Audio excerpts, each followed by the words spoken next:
Hello. That wasn't boring, was it? um, I only wish we could have Kate on our screen and actually ask her questions direct. She's pretty awesome. So, hands up for questions. Pete, unmute yourself so you're ready to answer where possible. It's for me, it's about how do we get there from here.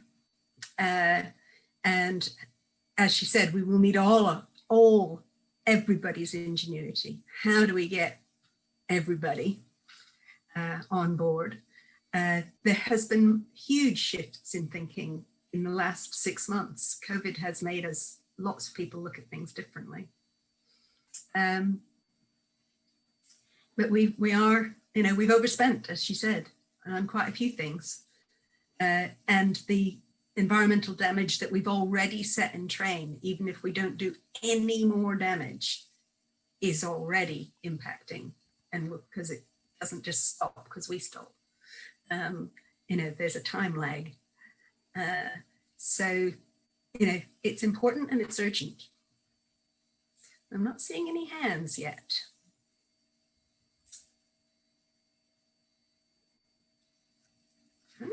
I'm wanting questions.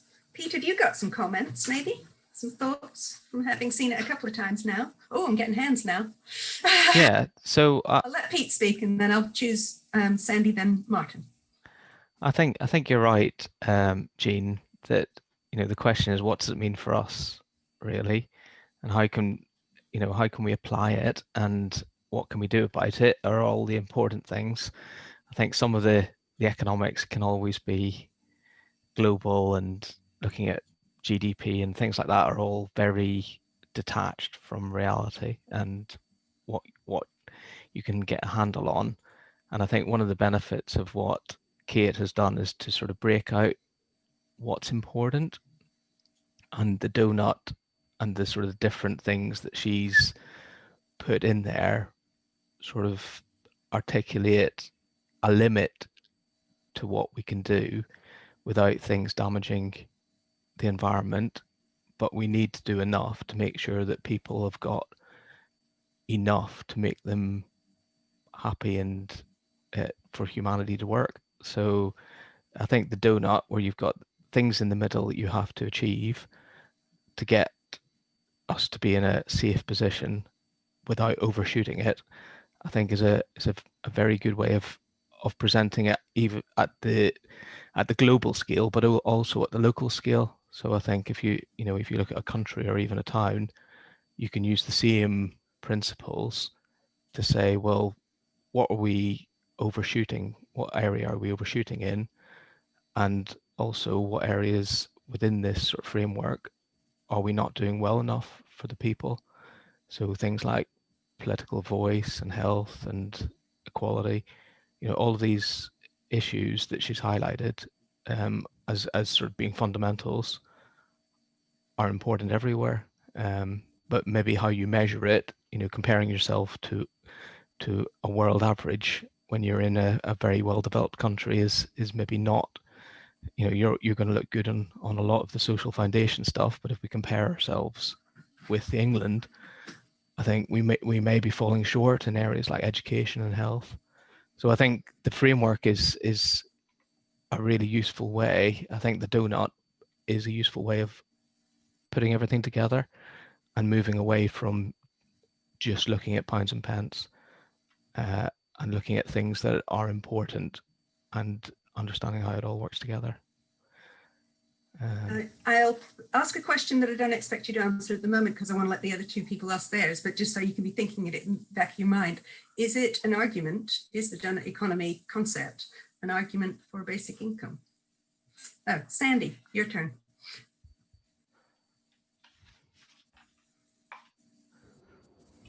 Can you hear me? Yep. Yep, good. COVID has brought us to a position where growth isn't really possible at the moment. It seems a good place to start to want to change things. you can't have growth, continuous growth and sustainability coexisting. It just isn't possible to keep on consuming all the time, year in, year out, and be sustainable. We could start looking at other ways of earning a living for a start, where you don't necessarily need growth. Cooperatives, mutuals, workers' partnerships like John Lewis, those kind of things. We ourselves belong to a phone co-op that has that the very ethos. Social enterprises, there is the trendy term for them now. And there are more. Yes, there are. Yeah, and in other countries far more. In Africa, there's a lot of people have to work cooperatively. In countries where you've got neoliberalism, it's not so easy. But I feel that because COVID has actually brought us to a point where we could actually start to change things. I think Kate mentioned herself the many people that are changing around the world in all different ways. And I've just finished reading her book, actually, which was inspiring to say the least. It's absolutely marvelous. Could I ask, from what I've been saying, could I ask Peter a question? Peter Millward, as an economist, you would have trained as a classic economist at university. How does the things that Kate say, how do they make you feel? Frightened or thinking that this is a wonderful opportunity to look in other ways rather than in a society where we're constantly looking at growth? And as she said, the plane can't land. Yeah, no, it's interesting because I've always, when I studied economics, it was economic policy, and it had, it had environmental economics as part of it. So it was quite, it wasn't hardcore econometrics. But yeah, no, I think it's very hard to move away from trying to convert everything into a value, to put pence and pounds against it, to say, even, when you're trying to look at health, you say, well, what's that worth? And when you're trying to compare two different drugs or something, working out in monetary terms how expensive the drug is versus what's the benefit is always the way that things go. So it's very hard to move away from doing that to then only focusing on the thing that you're actually measuring. So it is quite difficult to move away from just trying to turn everything into GDP. But on the flip side, I think, there is a slow progress across, possibly driven by the EU, to include at least CO2 as another metric that has to be included in every calculation of whether a policy is good or bad. So I think there's slow movement, but still GDP or pounds and pence is the primary way of accounting for whether a policy is a good idea or not a good idea. So it's a hard concept to move away from, to say let's not try and compare everything and only focus on whether we're achieving well in that against that measure. There are universities now that are teaching different ways of looking at economy. Yes, there's been quite a change or an uproar in the world of training economists, that they were being trained on a one train track, and there's more than one train track. Yeah. Kingston and Greenwich are offering that on their courses now. But of course, the LSE and Harvard in America are not likely to change because they won't leave the top of the league table. Okay, I said Martin was next, and then I'll take Chris after Martin. So unmute yourself, Martin.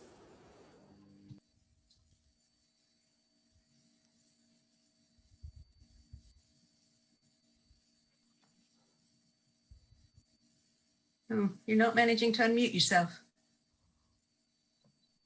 There he is. Can you hear me now? We can hear you now. The problem I have with what I was hearing then was just talking about GDP, because GDP is made up of so many different things. And for me, the important thing is what resources that GDP is consuming. And so to take some examples, if electricity is generated by a wind farm out in the North Sea, the value of that can be monetized and that becomes part of GDP. Now, that's pretty healthy. It consumes no resource or very little resource, but it adds to GDP and can contribute to growth. As a sort of trivial example, if J.K. Rowling writes a book and I download that and read that and pay for that, that's part of GDP. If somebody goes and has their nails painted or their hair cut, that's part of GDP. And I think it's important that we distinguish between things that are consuming the planet in terms of its resources and damaging it by the things that it creates, its pollution and so on. And so just to talk about GDP, which is an amalgam of all these things, I mean, we're about a 70% service economy now. And so a large part of what we do is involved in things that don't consume a large amount of physical resource. So what I think we need to do, I'm sure I thought that people would have agreed with this, that what we want to be doing is minimizing the amount of resource that we're consuming.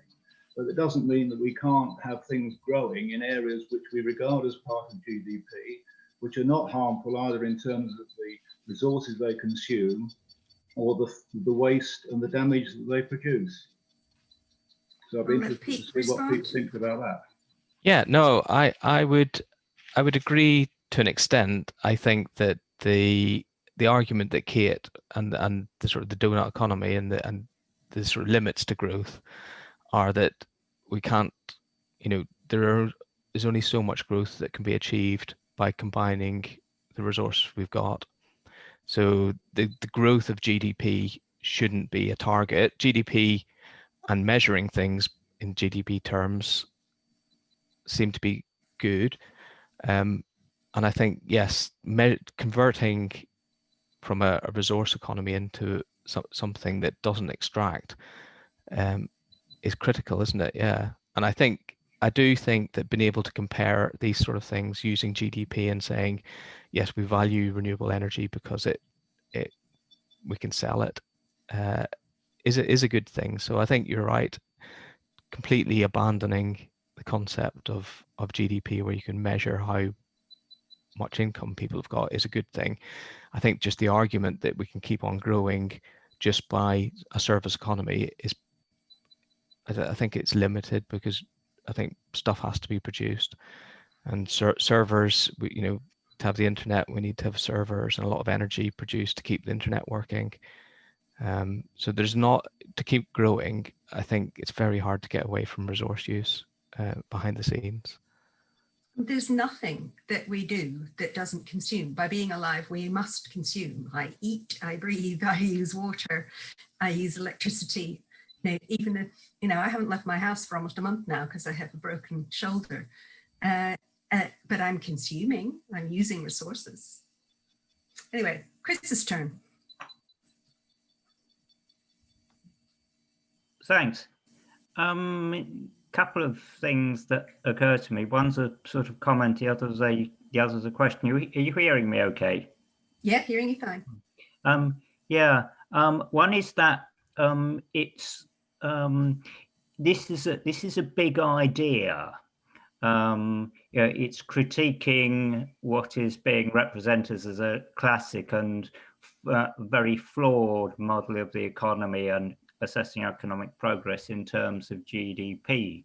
And I'd sort of very much support Martin's comments and Peter's comments in the sense that, yeah, GDP is clearly very inadequate. It's perhaps not all bad. Anxious about whether, in a sense, the donut economy, I think, it's a good way of seeing the way economic activity works in a new light. It may not be perfect, It's an analogy, and it's in many ways it's a very good analogy, but I think it needs, to some extent, needs to be critiqued and scrutinized. But I think it is very helpful. My other sort of more specific, which is more of a question, is that the idea of moving to a more sort of distributed economic systems, I think, is very fruitful in terms of how you actually think about, well, putting this into action in the real world. And I'm wondering if there are any suggestions around of economies, either national economies or sectors of economies, which have a more distributed form than much of the conventional economy. It's one for you, Pete. It's very difficult. Yeah, big I question. think looking at Kate's sort of or the analysis that's been done on the back of Kate's work, countries like Costa Rica seem to come out as being more balanced than our country. So countries where wealth is distributed a bit better, where they're not using as many resources, you know, but they are much further down in terms of meeting everybody's basic needs than we are. So I think trying to find an example internationally where people are doing this is difficult if you want to try and, you know, be a advanced economy where most of your basic needs are met, and not overshooting your environmental needs. So I think that example is hard to find. Sectors of the economy and activities, you know, I think, as Jean says, the social enterprises, those sort of organizations, you know, people like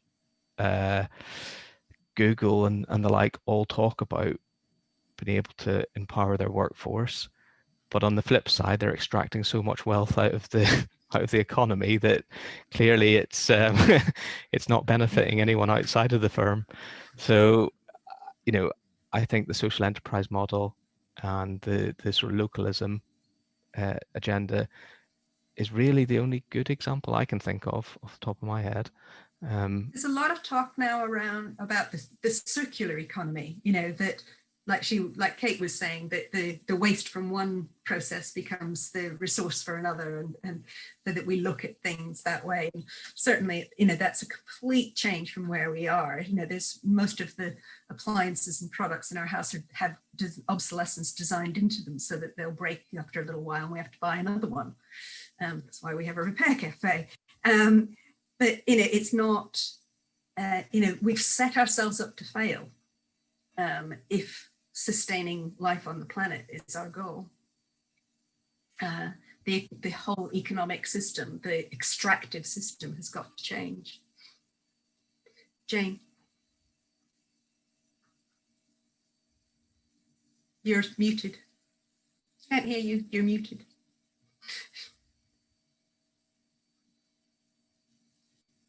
Still muted.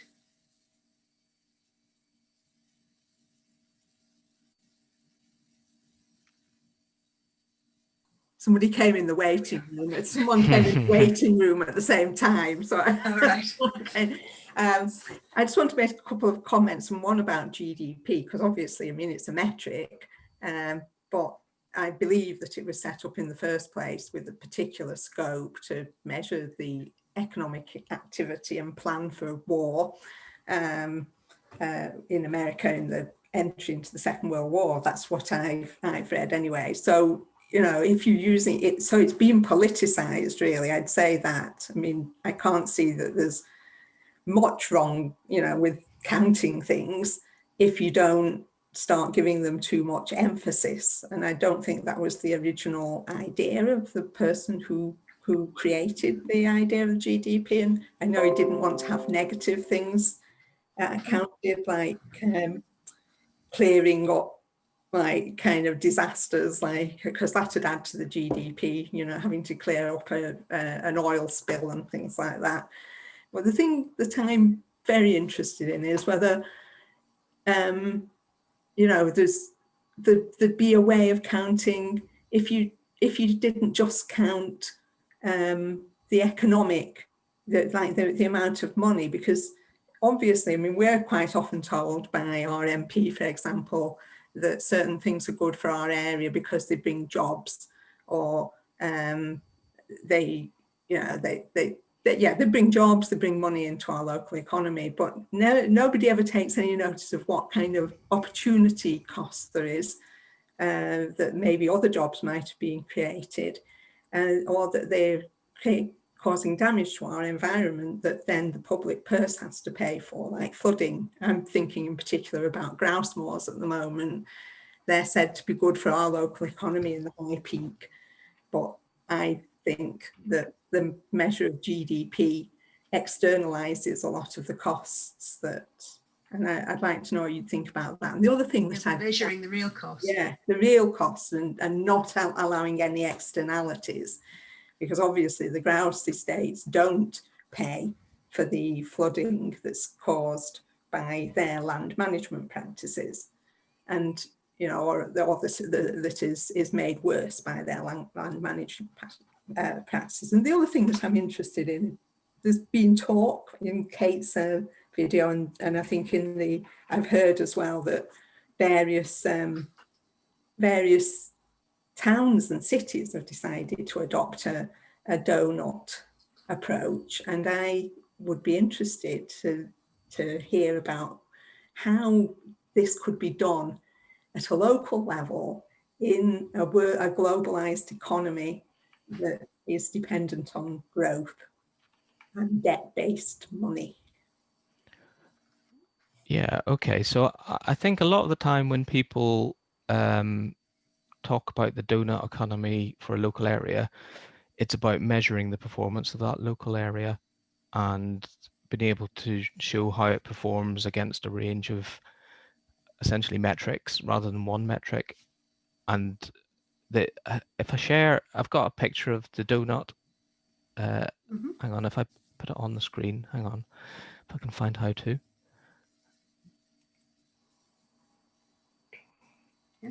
There we go.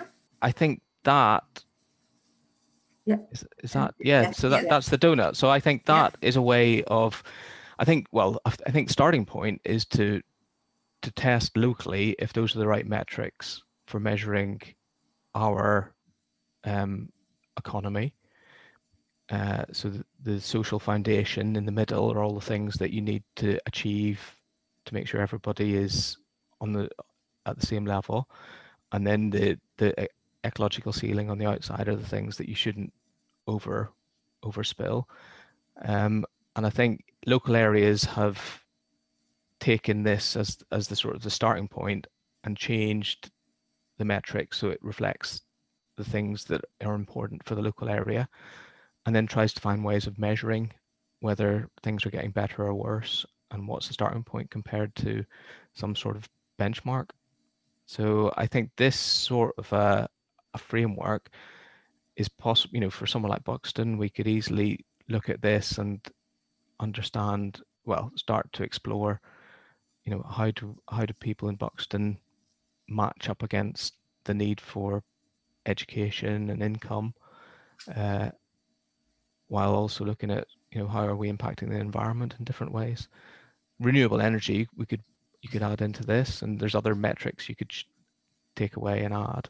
But I think that's the sort of would be the idea is you can sort of look at how good and bad you are against some of these points. So I think that's how you would probably turn it into a local area and move away from GDP and look at this quite long list of things that are important to achieving.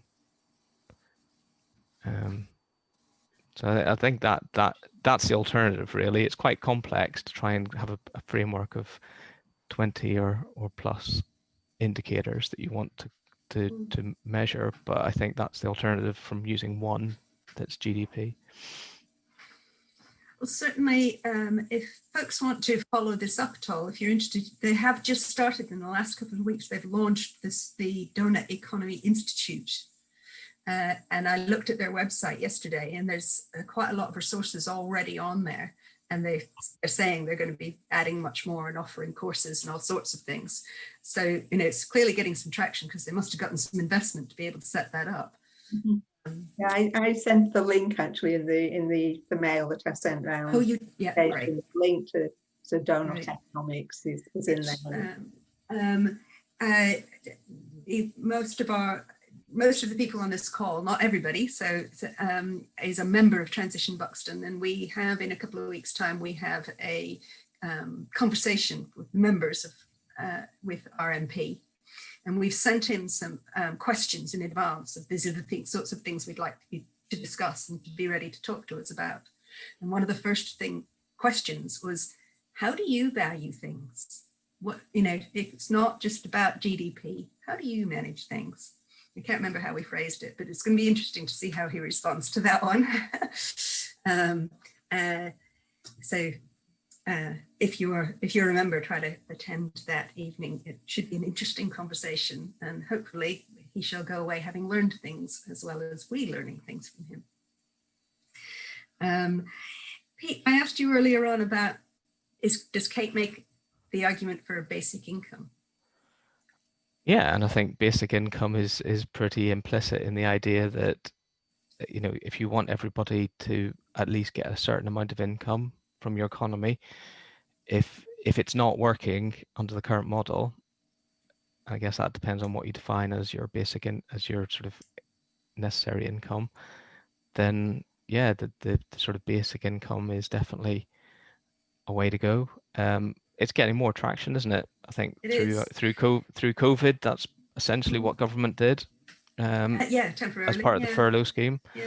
So it's no reason why that shouldn't be a sort of longer term model. It doesn't fit with the sort of the concept of driving people to work, but it seems to work in terms of giving people enough money to survive. Yeah, and it comes from a perspective of the collective rather than I want to make as much money and get as much stuff as I can in my life. Yeah. It's not about me extracting, it's about we surviving. And that's a big shift for the whole population to make. But it's interesting, it's getting more traction. Yeah, a basic income could kind of give people who aren't from wealthy families as well the possibility of doing something a bit more, actually starting something, instead of going and getting some job that they don't really want to do, actually starting something that they're really interested in and that might benefit society. And I think that's one of the reasons why I really support it, obviously, to bring there are physical and mental health benefits, because not having enough is stressful, and that makes you more ill, and there's a negative spiral. And taking the stress away, I think there's value in it, but I haven't completely worked out how we could make it work, what the boundaries are. See, Chris has got his hand up again. Is there anybody else? Oh, is that Ian? Ian! Okay, unmute yourself. Sorry, I stuck my hand up in the participants thing and I've had my hand up. Sorry. I mean, a few points rather than questions for Pete, but what the government's just done with furlough obviously isn't universal basic income, because the first word of that is universal. It wasn't universal. It only applied to certain selected people. Secondly, I think classical economics has got some pretty fundamental flaws at its root. It assumes that there are an infinite number of small providers and small manufacturers, each of whom has perfect information. So it breaks down at its first set of assumptions, and from then on it just builds a few more errors on top of that. Thirdly, GDP is an awful measure of value and thriving to humanity. It's like measuring temperature over time. And when it goes negative, you add it on. And when it's positive, you add it on as well, because it includes things like people going to prison. Every time there's a fatal car accident, it adds £1 million or more to the GDP. It's an awful measure.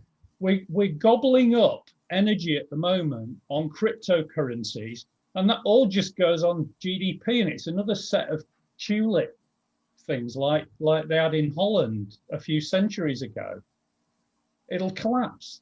And there are all sorts of things built into the current economy that are built on growth. Private pensions are implicitly built on growth. house price inflation. We really have got to be more vociferous in criticising some of the current nonsense and to pick up on this as a better way forward. Sorry, rant mode off, as they say. Hey, Carol, your go.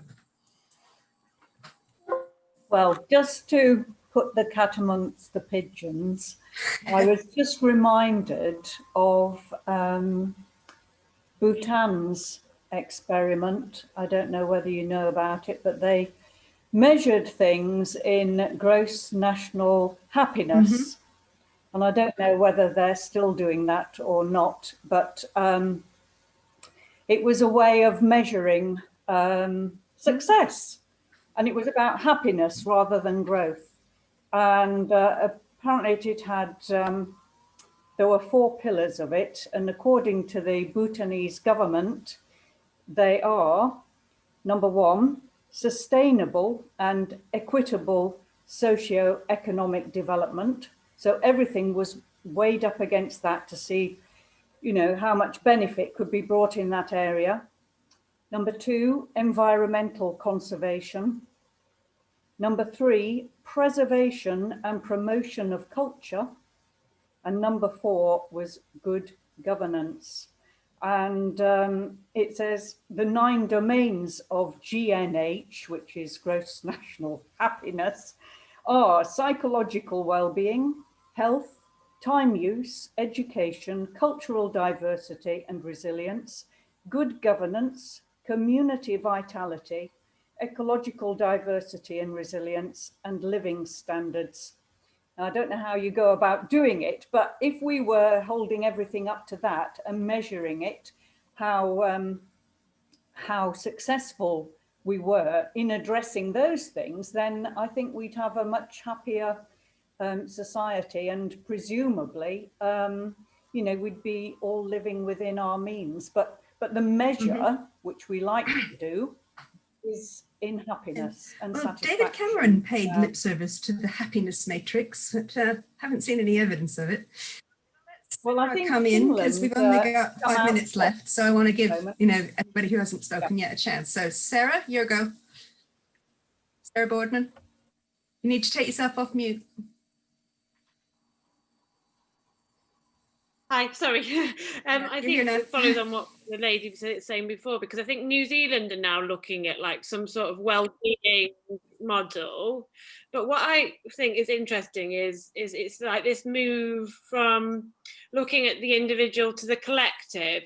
And is there any political will for this, especially in countries like the UK and America, where neoliberalism is such the dominant economic kind of model, and it's all about the individual. So whilst I can see there are small changes, I am a little bit less optimistic, and I think this is going to take a very long time, because, you know, if you think that this has been happening since the late 1970s, and a lot of people are still, I mean, how do we overcome, like, from a political philosophy point of view, the selfishness of man?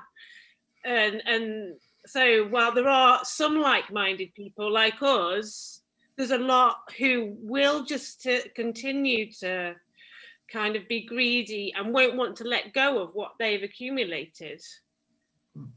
Yes, so sorry to be so pessimistic. Doesn't help. Can I just make a comment about that, actually, because I don't actually think that most people are selfish. I think that, I don't think so. Well, I don't think so. I think that lots of people are very anxious. I do think that some people are very selfish, and I think that there is a certain amount of, you know, kind of wanting to protect yourself. But I've watched it ever since I could first vote, and my first election was when Mrs. Thatcher was elected for the first time.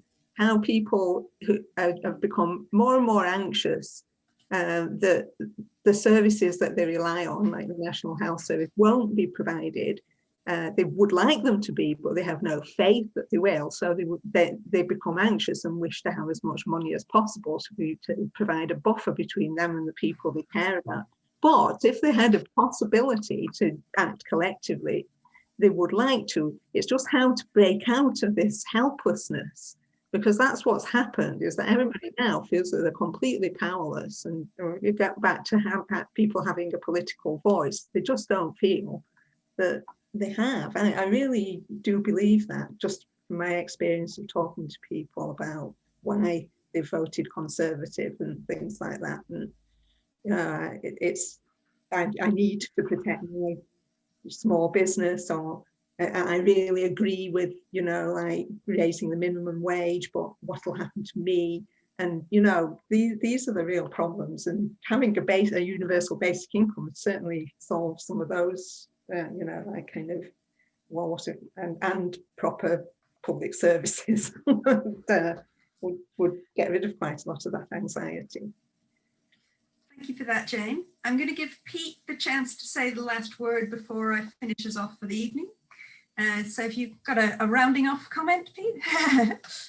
Yeah, I think it's been very useful discussion. I think that's really interesting. I think that the idea of wealth and accumulated benefits that people have stored away is probably the most pressing problem that's facing the country, really. I think what you earn on a yearly basis is probably pittance compared to what people have got stored away. So yeah, I think addressing the wealth and that individualism is an important it's a political problem as much as how society can come together and be more social. So yeah, I think that's my last Okay, point. well, that's actually a nice segue to our next mini seminar, which is about participatory budgeting, which is an actual methodology that's being used more and more in a lot more places, quite a lot in Scotland and elsewhere, to where institutions, not just local government, the police service, for example, take a portion of their budget and let their stakeholders, in the case of a local authority, it would be all of us who live in the place, to decide how that money is going to get spent.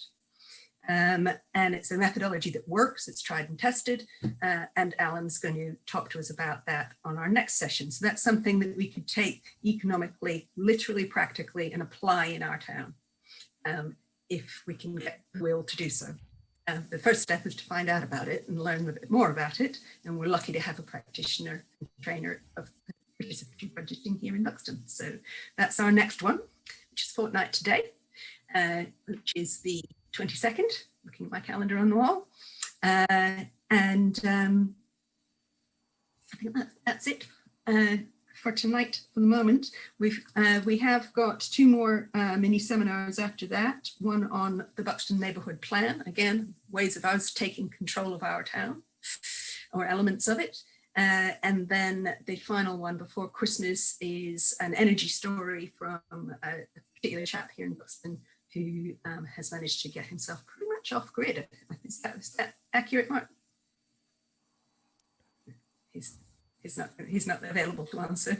But they're on the website, they're on Facebook. I hope that you will join us and invite your friends to do so. We've had 20 people tonight. We usually get a similar number of people who view on a night, viewing again afterwards. So, but it's there to purvey. And that TED Talk, anybody can watch that on YouTube, share it, talk about it. It's there. Anybody got anything final before we switch off for tonight and I'll go on to the rest of our evenings? Nobody's gasping. Thanks and good night. Thank you. Coming up on comments.